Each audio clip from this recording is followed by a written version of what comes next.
Hi, everybody, and welcome to the Mental Toughness and Body Show. My name is Robb Evans, and I'm your transformation coach, health strategist, and internationally published author, helping take your life and your business, your health, fitness, mindset, and body from where you are right now to where it is that you want to be. And today, I'm so excited because I've got this great guest with me today. It's Micah Lacerte, all the way from the US. And Micah, I don't know whether I need to say anything else, but he's a fitness model and has been on the front cover of Australian Ironman. I don't know that I need to say anything else. Welcome, Micah. How are you? Man, thank you so much for having me, Rob. So I will say a few extra things. So you've got, so you said you run three businesses. We'll talk about those. You do it with your wife too, which I think is a huge challenge. And kudos to you for getting that to work for you. So you're a muscle model, world champion, TV personality, motivational speaker. You help thousands and thousands of people around the world. I read something here, 81 countries, over 600,000 pounds, which that's about just over 300 or just under 300,000 kilos. Awesome. And you run two gyms. So this is fantastic. I'm really looking forward to this, Micah. Thanks for joining us this morning. Maybe by way of starting, maybe just tell us a little bit.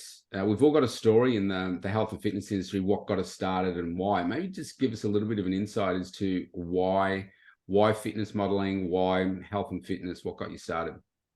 Yeah, so I'll make a kind of a shorter version of it, but essentially, I grew up as an athlete, but I was skinny my whole life. And a lot of people refer to being bullied when you're overweight, but it happens too when you're skinny. I had an adult figure in my life that was pretty bully-like to me, said a lot of bad things, and it hurt my self-esteem and my confidence at a young age. So when I ended up graduating high school, I went to college and I was like, you know what? Like, I'm going to take control back. I'm going to work on this confidence. I want to get the body that I saw on magazine covers like Iron Man or Muscle and Fitness. And ultimately that's where the journey and the passion started with me. Fast forward a couple of years, and I started at 138 pounds at 6 foot tall too. So you guys understand kind of where that's at. So I was very, very thin, but I had a lot of determination. I had a lot of anger inside of me as well, because I just wanted to be better. I wanted to be more. And so ultimately I day in, day out was starting to live that bodybuilding lifestyle that we know that if you live that lifestyle, you know it inside and out. And ultimately, fast forward about 5 years, I had graduated college, and I wanted to be a personal trainer. I got a marketing degree of all things, but I always tell people I got a PhD in like transformation and bodybuilding because I was consumed in it. I loved it because of how it made me feel. Yeah. And then I loved the aesthetic side of it too. And then I was working at this gym, and this guy came up to me and he's like, man, you need to be a fitness model. And I didn't even know what that was. Yeah. In Kansas City, in our area, we're not a very like fit city. So what year would that be? Around what sort of That would have year? been 2002. Right. So 2002 that happened. And so that would like that one line, and I'm still very, very close friends with that man. That one line, I was like, I'm going to go be a fitness model. And I'm going to be on covers of magazines. No one else in my entire area had done that. Yeah. So I didn't even know where to start or how to do it or whatnot. I just knew that if I got myself into good shape, I made the relationships, and ultimately I ended up using social media to build those relationships up. And I ended up landing a reality show in 2004. From that, the producer connected me to a photographer that shot for a fitness magazine. And I was like, dude, this is my one shot. I'm going to fly to LA. I'm going to shoot this cover, and hopefully I landed. In 2005, I was on my first cover. I ended up nailing about 12 covers over the course of 10 years. Wow. Over 100 publications. I was on TV. I did a lot of stuff. And then in 2011, I became the first WBFF World Muscle Model World Champion. And so that's kind of my story in a nutshell. At that exact same time, I was building myself as a trainer and really transformation coach. I loved helping people. I was using my platform to really grow myself and my own personality and identity, but through it, also helping a ton of people. So I was kind of utilizing both sides of that spectrum to really grow the entire thing, which is now Hitch Fit. And so the other thing that I think that a lot of people may not know is I was one of the very first people to start online personal training way back in 2006, utilizing MySpace. At that particular time, like, online personal training was just, it, no one knew what it was. Yes. And I had a girl from Canada write and it's like, man, I wish I could work with you. I built her a plan. She ended up dropping like 30 pounds. And I'm like, the light bulb goes on and I'm like, oh my goodness, I think I have a business here. But first I got to explain what the business is, protect it enough to get on the ground level of it foundationally, and then build the actual business around it. And a few years later, myself and my wife ended up building a Hitch Fit, and it's been a crazy ride since. Yeah, beautiful. So many questions could come out of what you just said there. I want to go back to the start where you said about the bullying and so forth. I was similar. Unfortunately, I don't have the aesthetics as you. You're 6 foot. I'm 165 centimeters, which is about 5'5", right? Okay. And what you said you weighed like 130 something. Okay. So in pounds, I weighed about 100 pounds when I was 22. Oh, wow. And so that's at age 22, and somebody threatened to kill me. And I'd been bullied because of my size. I was the smallest in the school growing up and everything. But I was 22 and someone threatened to kill me. And I said, I've had enough. I'm not going to do this anymore. And I remember reading this article in my local newspaper. I lived in and sort of a country sort of town. I live in Melbourne now, but a little country town. And this article said that there was this guy, probably about your size. He was, and he put on 10 kilos in 10 weeks. And I'm like, I'm going to do that. And I was at this particular gym, and I mean, this is back in 1988, right? The gym scene looked very, very different. Normally, the person that owned the gym ran the gym. It's obviously very different now. No 24/7 models or anything like that. It was all like it opened at this time, closed at this time. I went along there, and he was a world champion powerlifter, and he competed in the IFBB, bodybuilding and stuff. A huge guy, and I was just in awe of this guy. He could have curled me with one arm and stuff. And from there, I put on the 10 kilos in 10 weeks, and it just completely changed my life. Now I know what it did for me. So I wanted to go back to what you said about how good it made you feel. Aesthetics is part of it, but talk to me, because I know this is important for both of us in the clients that we work with, but talk about the mental side of what it did for you personally when you transformed yourself. And you're going to be able to relate to this because working with as many clients as you have over the years, most people come in day one because they want to look better. Yep. What they end up finding out is all the other benefits that you get actually outweigh the aesthetics then being a bonus to what you get and how much it actually changes your life. So rewinding to me going through that period of time, I'm struggling internally. My mental fortitude, my mental strength, it was so minimal, and I was so fragile at that point. And the thought of like lifting a dumbbell and getting stronger and putting the right fuel in my body, how that changed my chemistry, just my overall brain and how it was thinking, how I would start to just say positive affirmations to myself and things that were really lifting me up. I can't encourage people that are watching this or that are out there, just like making those small changes in your life really can change your life and make a massive impact. Like without bodybuilding and without, making those choices that I did then, I don't think that I would be where I'm at now. I don't think the success would have happened. I don't think that I would have married the woman that I married. Yep. All of it happened because I made that decision. I created a discipline and a structure in my life that helped me, and that carried over to every aspect of your life. You feel amazing almost every day, Rob. Yeah, I know. I love it. Do you think you started though for the aesthetics, and then as you progressed, you realized that actually it's got nothing to do with even though you're a fitness model, you know what I mean? It's got nothing to do with the aesthetics, but everything about what it does up here. Yeah, of course. I mean, I was 18 years old. Like a lot of 18-year-old guys, like we're like, if we get big muscles, the girls are gonna like us more. Like that was for sure a big portion of why I started. What Yes. I didn't realize and what I wasn't told was all the other side effects, the positive side effects that happened by going through that transformation and what it did to me internally. It essentially gave me belief in myself again, that self-confidence to go out and achieve anything and everything that I wanted in life. Yes.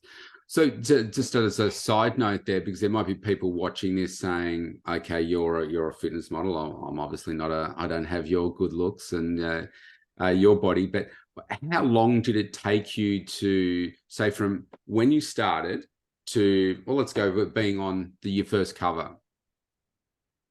So that was 8 years. So I started in Yes. 1997. I dove in deep. So I wasn't just like tapping my foot in the water. Like I Mm, jumped in the deep end because I felt like I got to go all in to get the most out of it. yeah. And so, it was a ton. What people don't realize is they always see the successes that happen, Yeah. but I got a lot of no's. I had a lot of failures. I had a lot of people that didn't believe in me, that were like, why are you going this route? Go a more traditional route. People that I had dated, people that I thought were friends. I mean, it was very rare. You figure out who your circle is when you start getting your life right. It's Yeah. pretty Spot on. crazy. And I'll tell you what, I kept my circle really tight. And Yeah. I just said, this is what I'm going to go do. I was stubborn enough to make it go happen.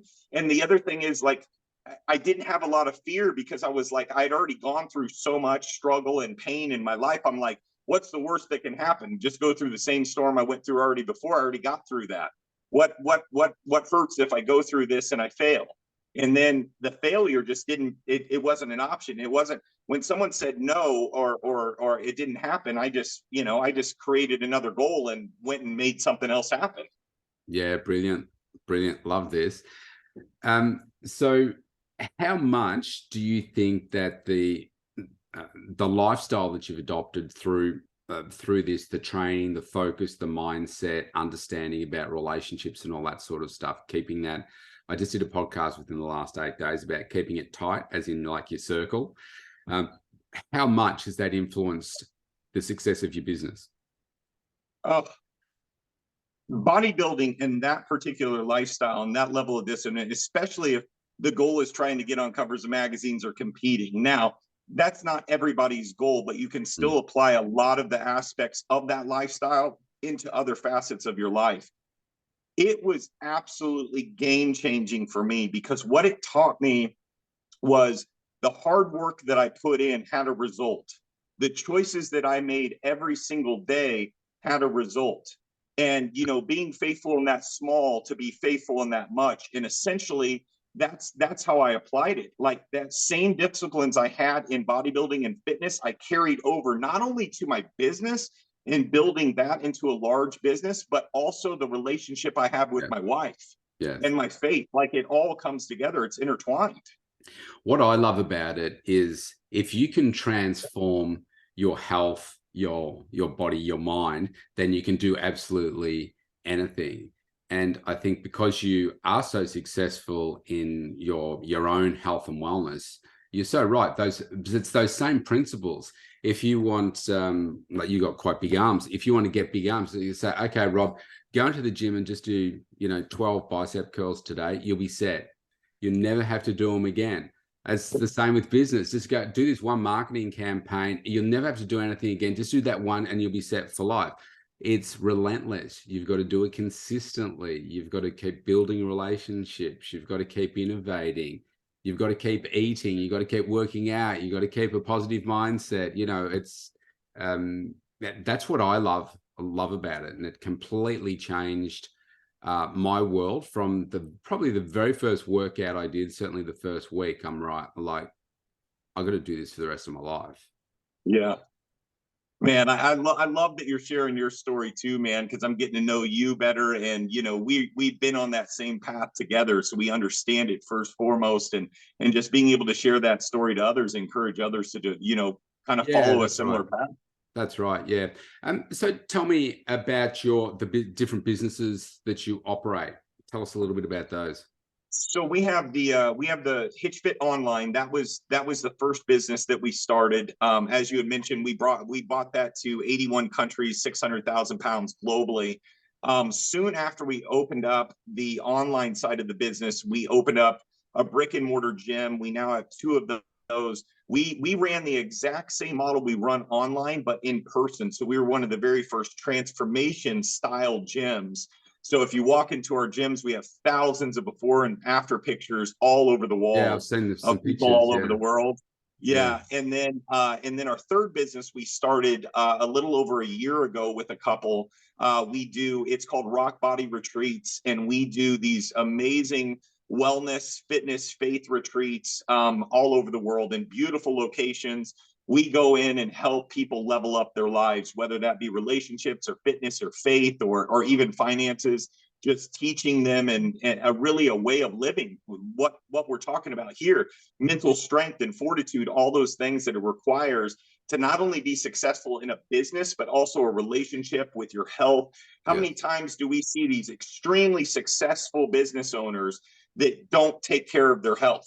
Yes. Right? There is no level of balance or even close to it because they're worried about making money. And I'm going, dude, your greatest wealth is your health. You get your health on point. Yes, that money matters and your relationships and all of that matters, but you got to take care of your health so that you can enjoy your life and live it fully. Yeah, absolutely. I say to people, there's no sense in having all the money in the world if your health is zero. And to me, that's dead. If your health is zero, you're dead. It really doesn't make any difference. And as you start to get a great handle on your health, you find that just all the other areas of your life, just transform as well. So Yeah, that's really. absolutely. So tell me about so relationship wise, let's delve in there. Very, very challenging to work with and run a business with your partner. So tell me how you navigate all of that, because it sounds like you've got it down pat. I'm sure they're I'll, challenges, I'll, but I'll give you, yeah, I'll give you a short version of that. Maybe we'll do another podcast with her on it too, so she can give yeah, her side as the female version. But what I'll tell you is like we had some non-negotiables at the very get-go, and I'll tell you what those three non-negotiables were. Number one, we were going to have a date night once a week or a date day once a week, no matter what. No matter okay. what we're going through, maybe that's just a walk. We gotta like make some time together because the business can be all consuming, Yeah, much like a child would be or whatnot. Like it is all consuming. You're working on it constantly. The second thing is to never go to bed angry. That was really, really important thing. If you got a problem or a disagreement, take care of it so that you can go to bed, get some good sleep, and put it behind you and focus on the new day. Lastly, and most importantly, is just making sure communication is on point. It is, we're all different, unique, created yes, differently. So it's very, very important that, we are able to communicate with one another. My wife and I do a really good job at that. We're also very similar type of personalities. We're very type A driven personalities when it comes to business. But in personal life, we're very introverted. We're very like we gain okay, energy with quiet and silence. yeah, And so we take the time to do things like that. We also schedule vacations sometimes very far in advance when we know we're going to be working a ton to then go and kind of release and recharge. And we go hike mountains and we go see beautiful places. And that's been a big part the last couple of years that we do together as well. yeah, awesome. I love those three non-negotiables. Are very important for any relationship. Do you find that you're still able to because business is just 24/7, isn't it? Are you able to switch off from it? So it's like, do you know what? We're not going to lie here in bed and talk about the problem that we have in the business right now. Let's just leave it. you able to do that easily, or do you find that Man, I mean that's a challenge. I mean that to be honest with you, I think that's going to be a challenge for any couple that's running a business together, because as things happen in the day, and we know uncontrollables happen all the time within business, you know, you're either trying to put out a fire or build a new building or whatever it may be within the yeah, business, and so you're constantly, you know, what we, you know, another big thing that we did, you know, is I ended up finding out what my strengths were and what I really enjoyed, and she, you know, has her strengths and what she enjoyed. We know that one another are going to get those jobs and those tasks done. So if there's any jobs that are kind of in the middle there that we're like just not keen on doing, or we're not the best at, that's where we hire out. That's another really big tip, is finding the things we enjoy outsource. doing a lot of that, so Yeah, that this stuff doesn't feel like work. But at the same time, we're human beings. We take care of our health and stuff. But it's a lot when you're working 7 days a week for years and years and years. Like you have to make time to, you know, try to balance yourself out as much as possible with the relationship and hobbies and fun too. yes, yes. So because you are a fitness model, do you find that there, whether you place it on yourself or just because of your, you know, your past, there, do you find that there's a pressure for you to always look a certain way, and it's like, okay, you need to be able to take your shirt off at any moment and, you know, be 4% body fat or whatever, or are you able to manage it pretty well? Because it obviously is a lifestyle anyway. It's not like you go from working out to not working out and eating well to, you know, not eating as clean and stuff. But is there any pressure on that to always just look cover ready? Yeah, I probably struggled with that years ago. I don't struggle with it as much now, you know, in my mid 40s. Um, the the battle I have is not with other people's judgment, but the judgment of myself when it Yeah. comes to it. Like Mm. I have a specific expectation. My wife is the exact same way. My wife won 2 world championships. She let me know that all the time. But we both carry that same expectation of ourselves. I need to be healthy and fit for this business. It's a requirement. It's a requirement to be healthy and fit for my wife and be everything I can be for my friends. And so it's not something that's difficult for me to do though, because I love feeling this way. Mm. But you know, in years past, I for sure, especially after you get off stage, like competitors, it is a Yes. very psychologically Yeah. damaging sport if you're not mentally prepared for it. Because we go through off season, we go through this, especially for the females. Like, you know, they get into that sort of condition, and then they may go into an off season bulk or trying to build. And then people see them like, oh, you don't look like anything you look like on stage. We look like Yeah. that for one day, you know, that Yes. level of leanness. We can't walk like that all around, you know. And I think that can be very damaging to a lot of people, and people go through some depression and really Yeah. some self-image issues.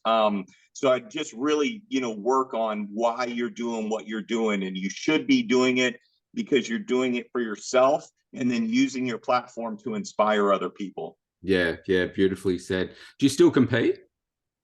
No, I retired. I won a world championship in 11, and I retired the same night. I lost 2 years in a row. I got ninth in the world and then fifth. And then when I won, I was like, I'm done. I'm out of here. And Got it. I've been honest about this too. So I was never extremely passionate about competing, but I hated losing. I hated losing. So once I made the commitment, I was like, I'm gonna work so hard. If I got to bulk and add some size here or do what, like I'm gonna do whatever it takes to win this thing. And I ended up winning, and then I was like, okay, I'm done. I'm ready for this chapter to be over. I was much more in love with the fitness modeling side of things, of the prep leading up to that. It was so less stressful, because it was just really me versus me. There was no subjective anything. You know, you got yourself in shape, you had a good time at a photo shoot.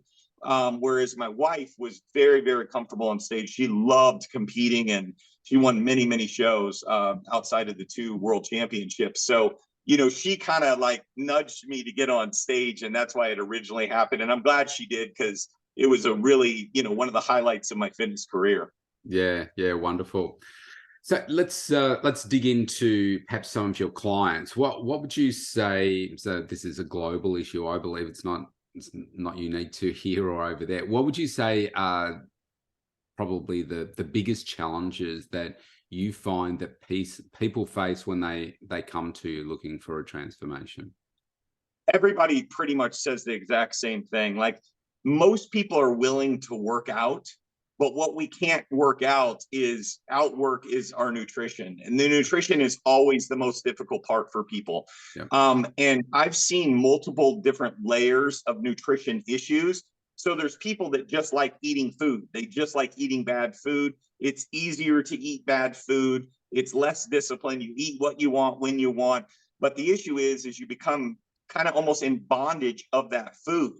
You're using that food to celebrate life. You're using that food when you're emotionally in a bad space. Much like a drug or an alcohol, we just associate food to something more positive. Yes. And so what I've seen is that type of individual, and then someone that is a true food addict. And that food addiction is a very, very serious thing. I mean, every decision they make is based around, the food and the comfort with that. They go to an all-inclusive resort, and that means I'm going to eat and drink as humanly as much as possible to get Yes. every dime out of this. Right. And literally they eat themselves to death at some point, either whether it be losing limbs with type 2 diabetes, or all the other, obesity related issues that we struggle with. And then on top of that, lack of activity and bad nutrition leads to more depression, more anxiety. I mean, it's an endless amount of negativity that ends up snowballing you into a place that you're nowhere close to living a full life. Yes. Yeah, absolutely. Exactly the same here. The biggest impact that I see is probably the mental side of it, whether it's emotional eating or whatever, but leading to depression, the poor self-image, all that kind of stuff. And then you've got the overweight and obesity related illnesses that come with that. I think you said it before about it's probably not the big things, but it's the little things that people do every single day, and particularly in their food, because I agree 100%. It's the workouts are easy. Now, I say that, yes, they can be hard and they're sore and all that kind of stuff, but workouts are easy. The food is the bit that people can't do. So what would be some of the, so I know that the mental side of the work that you do is really important. So what would you say if we were to give people a couple of tips as to if they're really battling with their transformation, their food, etc.? How do you work with people to help them navigate that? I think number one is finding out what your why is, your underlying motivation in doing this. When I first meet a client, I want to know why they're there. Yes. Obviously, they want to lose weight, but why? And then figuring out what those triggers are. Sometimes it's their child and being healthy for that. Maybe their father just passed away of a heart attack or something, and what I see in men, even more so than women are a little bit more preventative with it. Men in general, dude, like, we have this superhero type of syndrome that it literally takes rock bottom before we make change. Like, Yeah. we're that stubborn in a lot of situations. Or a really tough breakup. I mean, how many times after a divorce or a big breakup do people then go and get in shape? I'm like, why didn't you get in shape when you were Yeah. together? And stay in shape. Yeah. And so, ultimately, like, it changes the game. I don't know if you've read this study yet, but I got to talk to it about on this podcast, because you're out of Australia, and it came out of Australia. 127,000 participants in it, and they found that physical activity was 1.5 times more effective for depression and anxiety than any medication or counseling. Now, I'm not against counseling. I think counseling can be very effective for people that need to speak out their stuff. But goodness gracious, like, just moving more. That's Yeah. not even talking nutrition. Just moving more, is a game changer. You bring nutrition in it too. I mean, it's the fountain of youth. It changes the game on everything. Yeah, absolutely. Yeah. I'm spot on. It's well, I ask people two questions up front. I say, so what is it that you're looking for in terms of your health, wellness, and whatever? I said, so why is that important to you? Tell me why. So I just want to look good. And I'm like, that's not enough. Come on, what No. else? I want to look good for my wedding. Yeah. And what happens after the wedding's over? Why then? And yeah, you've got to ask it like 5 or 6 times to get to the real thing. And then I asked them, so on a scale of 1 to 10, how committed are you to achieving those goals? And they said, oh, well, anyone that's less than a 7 or an 8 now, I don't even take on as a client. Yeah. Because they're not going to do the work. Yep. I had one person, so I asked this fairly early on. I had one person years ago say, "Oh, probably a 3." And I just closed my computer and I said, "Okay, why did you bother coming in today?" So I said, "I got to tell you, I said, I don't work with anyone that's got, I said, I could give you the world's best plan and the world's best workouts and the world's best coaching, but you're not going to do the work." So yeah, so great. I love your approach. We're very aligned like that. So I got a few other questions for you, but what would you say, like personally for you, what's your biggest challenge in you being able to achieve what you want to achieve, whether it's change for you or maintaining what you've got? What's personally the biggest challenge? I mean, the biggest challenge for us is how much we always have on our plate and the rigid schedule that I have to live by every single day to ensure that I get that stuff done. I mean, I wake up anywhere between 3 a.m. and 3:30 every single day, regardless if I'm on vacation or not. And I live a very structured, similar day as far as how I do things now. That keeps me very effective and very productive. Yep. But that can also be a challenge sometimes because you get kind of burnt out in general. Yes. I kind of fade later in the day. So, if I didn't get it done by 6 or 7 p.m., like more than likely it's not going to get done that day. But I get a tremendous amount done before Anyone most gets people up. even wake up. Yeah. Yeah. So yeah, Yeah. that's probably the biggest challenge, just allocating time properly, building that time, and then when uncontrollables happen in life, how to kind of navigate through that with such a rigid schedule. Yeah, yeah. I love that. We're so aligned on our thinking, and I like what you just said there. And like, I'm often accused of being boring because I like to think of myself as I'm probably like an extroverted introvert. Like I love Yeah. doing these shows, and you'd probably be the same. If you could be on a stage to talk about all of this stuff in front of 1 billion people, no problem. But Yeah. I'm also very private and quiet. So I do want to be introverted like if it's at a party or something. I don't want to be in the middle of the dance floor and communicating with people. Put me in the corner. I'll have a conversation with you, and I'll enjoy that. And I just want to have a quiet night. But when you look at high performance, any high performance athlete, sports team, whatever, do they go to the gym and they do a different workout every day? Do they eat different food every day? Oh, what will I do today? No, it's very structured. They know they do this in the morning, this in the afternoon. This is the food that they eat. And once you get that winning formula, you just keep doing it. And hence why you're doing so well, because you've identified what it is that works for you. And I like to call my like your health, fitness, workouts, supplementation, all that. To me, it's a lifestyle, and I call it my backbone. It's foundational. Without that, I fall over.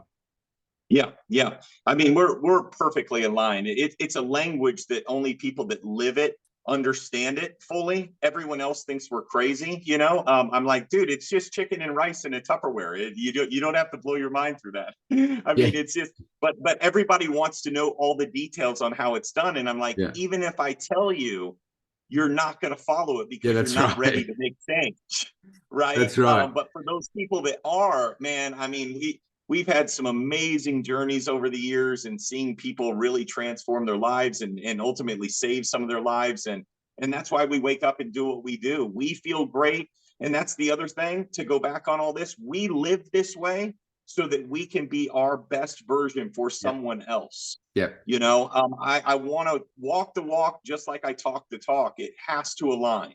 Yes. Yes. Spot on. COVID.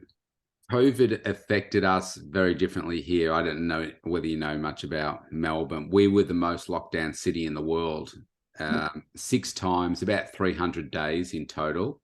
Really, really debilitating. You were already in the online fitness space in a big way, but what was the impact that COVID had on you, like business wise, mindset wise? I don't know what you were like in lockdowns over there. I know the US was quite different in, like, if you lived in Florida, it's like, hey, just, we don't close. Yeah. But yeah, tell me what the impact was for you and on the business when it So first happened, I one suppose. of our gyms was shut down for 40 days. One of our gyms was shut down for 60 days. Right. We were private one-on-one gyms. I gave a lot of feedback that was against the shutdown of gyms, only because I knew how important they were during a time that was so difficult for so many, that like used it for the mental side of things, not just the bodybuilders getting giant muscles. We're talking about the mental state of people who have dealt with PTSD or trauma, or people that are struggling with depression and anxiety. And then at the same time, they kept liquor stores open. Like, it frustrated me so much. And I probably got some backlash a little bit during that time, but I connected a healthy body with being more effective towards any disease or whatnot. We have the studies to prove all of that. There was a lot of people that suffered. It was very heartbreaking for a lot of people. We lost some people that we loved. Everybody lost somebody or knew somebody impacted.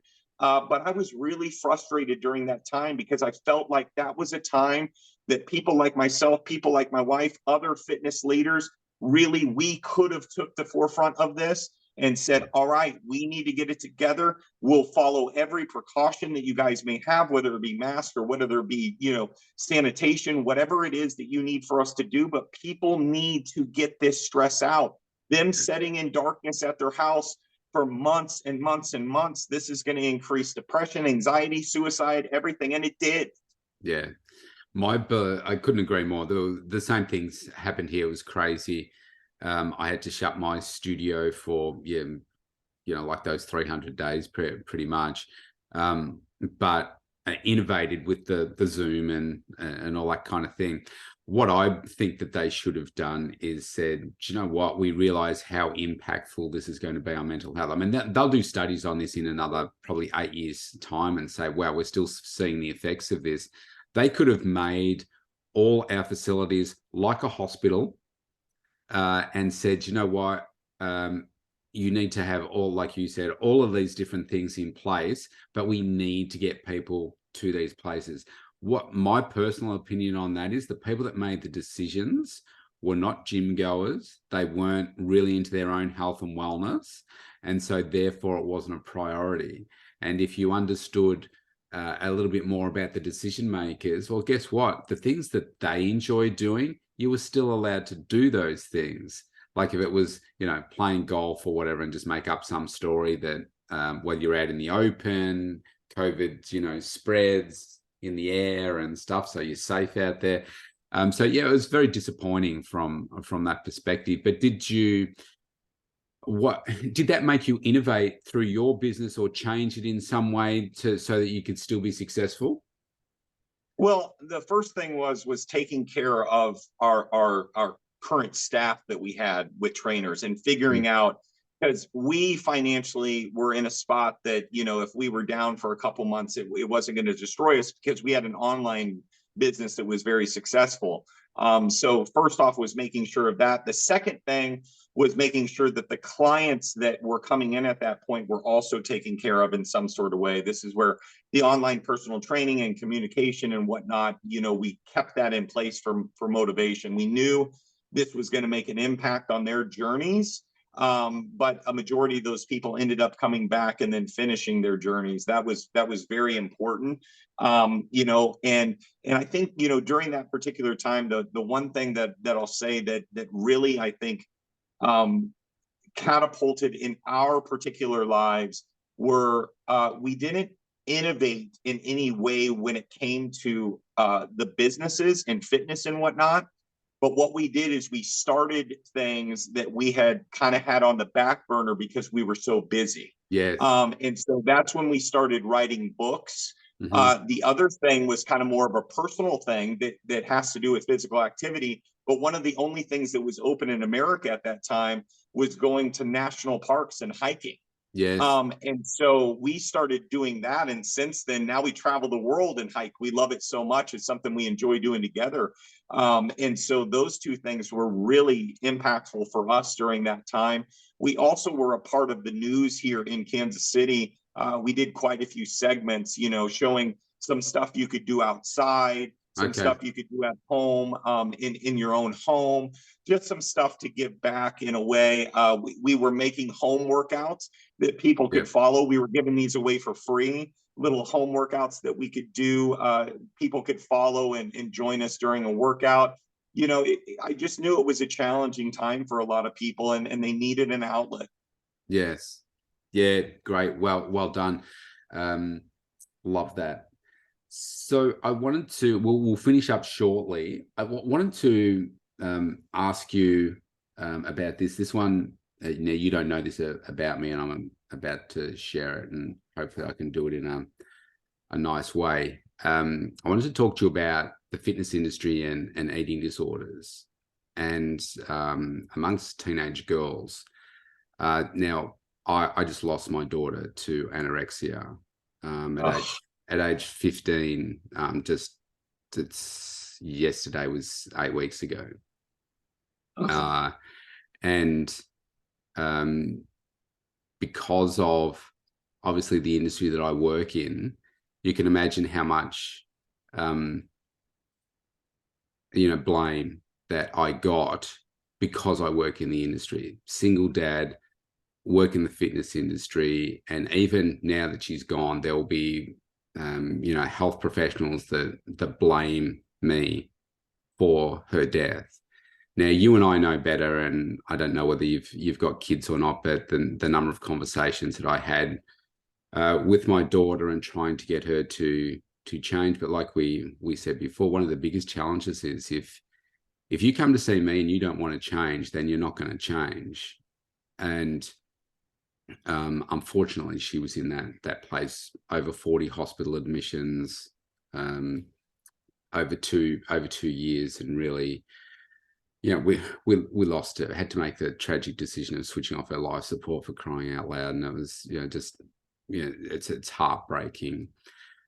One of the things that I'm now doing is, I didn't think I'd be in this space, but it's trying to have an impact. So we shouldn't be burying our kids, and no one should die from an eating disorder. And obviously the system failed because, I couldn't help her. The hospital system couldn't save her. The mindset, work, and so forth is just absent. So I'm determined to connect with all the right people to make a difference here. Now, she was bullied as well, unfortunately, and she was food shamed and stuff, and that just manifested in this really horrible way that then had this image about her. And so I know there's a lot in what I'm saying here to try and get to where I want to get to. You being successful, you're obviously like a fitness model. You've got a big social media presence. We know that there's a lot of really crappy filters out there that people use. And certainly here, and during COVID, we saw an 80% increase in the number of eating disorders here. And it's not isolated to girls, but it's mainly girls, and it's between 13 to 16 that seems to be the biggest problem. What I'm wanting to do is connect with the right sort of fitness people that want to have a positive impact in changing the way that people see themselves. And you and I know what it likes, how we've seen ourselves over time, how we've changed ourselves over time. So I guess firstly, I wanted to get your thoughts on what is that like in the US. I think I've seen numbers like this. We've got 1 million people here, 1 million kids that have eating disorders. I've seen numbers like 30 million in the US. I haven't seen a valid, place where that's come from. So I don't know how accurate that is, but you've got 10 times the population that we do. So I just wanted to get your thoughts and how, whether it's you and me or how us as fitness professionals can have an impact in that space. Well, first off, man, my heart breaks for you, and my condolences go to you. I'm very, very sorry. Second off, um, whoever these so-called professionals are, obviously have no idea what in the world they're talking about. Yeah. And what I mean by that is, like, number one, she had to make the choice internally to make the change in her life. We know this from a fitness professional standpoint. What we're teaching every single day is saving people's lives by the thousands for the coaches and the people out there teaching the lifestyle the right way. There It, are situations that happen, but like, in those particular situations, it's usually something much deeper rooted. You talked about bullying; it could be something else. Someone went through a yeah. trauma, and what we're associating is an eating disorder. But whether it's an eating disorder, or it's alcoholism, or it's a drug abuse, or it's the suicidal, the depression, whatnot, like, there's typically something more deeper rooted that is going on that has not been fully fixed yet or fully healed yet, and it manifests in one of those ways. And I'm sorry that it got to that point. I have people in my life over the years that have struggled with not necessarily eating disorders to the point of losing their life, but I've seen a lot of really hard situations happen from bullying, or being some level of trauma that they ended up taking their life. And so I know that area very well. I've researched a lot of it. When you're dealing with something like that, I think one of the biggest things that you have to do is just the education of it, and having the systems in place that not everyone is going to get through it. Not everyone will get through that. I can't go and help. You can't go and help. And sometimes those people that are closest to us are the ones we can't help, that we want to help the most, but we can't. Our family, the people that we love. And so, you just pray that there is an outside source that comes in that can help during that period of time. But what I would tell you and everybody else out there is, like, it's a real issue. Eating disorder is a real issue, and we connect it to, like, competing, or vigorous exercise, or this obsession with trying to look a specific way. I mean, people that are doing it right know that the benefits far outweigh anything that's negative from it. Yeah. But there's also this stigma in societal that is very difficult. I can't even imagine being 15 years old right now, 12, Yeah. 13, 14, 15 years old right now. The amount of judgment that happens, your brain's not fully grown at that point and functioning at a level that you can even understand what is going on. But you have this pressure of looking a specific way and being a specific beauty, while most of them, that's not even what they look like. It's a lot of filters, and it's a lot Yes. of skinnying down their waist and making their glutes bigger, and Yeah. it's just this unrealistic expectation to put on such a young person. And we need to do better as a society. And it's people like us. It's people that are out there actually teaching the truth and really trying to help people, instead of pushing them onto medication and everything else. Like, teach them the truth, get them true healing, number one, and then a structure and a schedule and a system that can help them feel better about themselves, the confidence that they need to, and the self-image that they need to get through that, whether that be counseling and then coaching, and a good system of individuals that can help them get through that. Yeah. Man, Beautifully. heart breaks for you, man. Beautifully said. And do you know what? Not one person ever asked me how I do it. Like how I work with people. It's just assumed. You have a title and stuff. But yeah, I think it's one of those things. I think we could probably maybe have some conversations at another time off camera here. I think I mean, you're such a positive role model in what you do. I'd love to brainstorm some ideas as to how we could have a more positive impact social media wise, because that was something that impacted her too in a negative way. I mean, it's got a lot of positive stuff out there, but there's just so much damaging stuff on there, and we've got to, like you say, get the truth out there. And what's guess what is sustainable, healthy living that just completely changes people's minds, lives, everything? It's just, I don't know. I didn't say this at the start. I used to be a chartered accountant, and I changed to do this business because I saw that I could add more value through people's lives in changing this part rather than changing the accounting side of their life and finding improvements there. It's like, well, if you don't improve this, it doesn't matter what's coming out of you, it's going to be bad. So let's get this right. Mike, this has been awesome. I'm just really conscious of your time, and my time's about to run out too. What maybe tell us how people can get in touch with you.